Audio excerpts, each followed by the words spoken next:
కాకినాడ జిల్లా మెట్టిచింత ఉలిగోడు రోడ్డు నిర్మాణం వివాదంగా మారింది. కాంట్రాక్టర్ లోకల్ లీడర్లు కుమ్మక్కై నాసిరకం పనులు చేశారని గిరిజన యువకుడు సోషల్ మీడియాలో వీడియో పోస్ట్ చేశాడు. దీనిపై అధికారులు క్షేత్రస్థాయిలో పరిశీలించారు. రోడ్డు నిర్మాణంపై దుష్ప్రచారం చేస్తున్నారని వివరించారు. ఇంకా పనులు పూర్తి కానేలేదని తెలిపారు.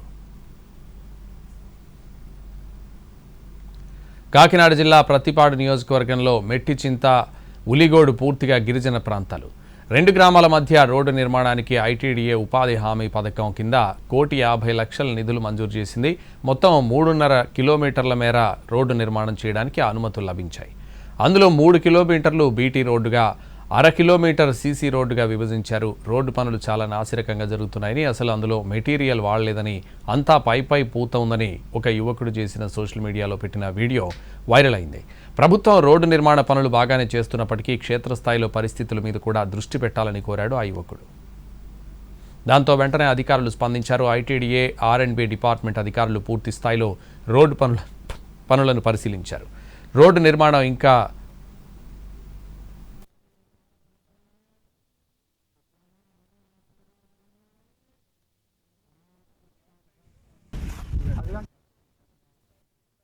శాంక్షన్ అయినందుకు మేము సంతోషిస్తున్నాం.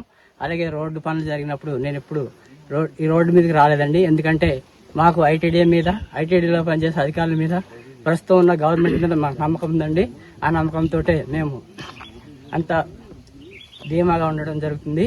ఇప్పుడు ఇక్కడ వచ్చిన అభియోగం మాత్రం ఏమాత్రం నిజం కాదండి. అది ఫేక్ చేయడానికి మాత్రమే ఎవరో తీసి ఉపయోగించుకున్నారండి. కాబట్టి ఇంకా రోడ్డు వర్క్ జరుగుతుందండి, పూర్తి కాలేదు.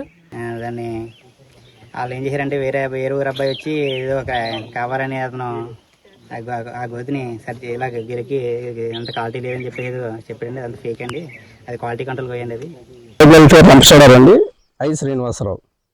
ఇది మెట్టిచింత ఉలిగోగుల రహదారి 3.5 కిలోమీటర్లు. ఇది 180 లక్షలతోటి ఎన్ఆర్జీఎస్ ప్రోగ్రాంలో శాంక్షన్ అయ్యింది. ఇది గత లోగడ ఇంచుమించుగా ఒక 15 సంవత్సరాల నుంచి కూడా ఈ ఏరియాలో డెవలప్మెంటల్ యాక్టివిటీస్ తక్కువగా ఉన్నాయి. వాటిల్లో భాగంగా మేము సెలెక్టెడ్ దాంట్లో చూసి ఈ సప్లాన్ ఏరియాలో ఈ రహదారుల నిర్మాణానికి ప్రపోజల్స్ అయితే పెట్టడం జరిగింది. ఇది లోగడ కలెక్టర్ గారు కూడా ఈ విలేజ్ విజిట్ చేసి దీన్ని పబ్లిక్ ఇన్వాల్వ్మెంట్ తోటి ఇది పూర్తి చేయడానికి మాకు శాంక్షన్ ఇచ్చి ఉన్నారు.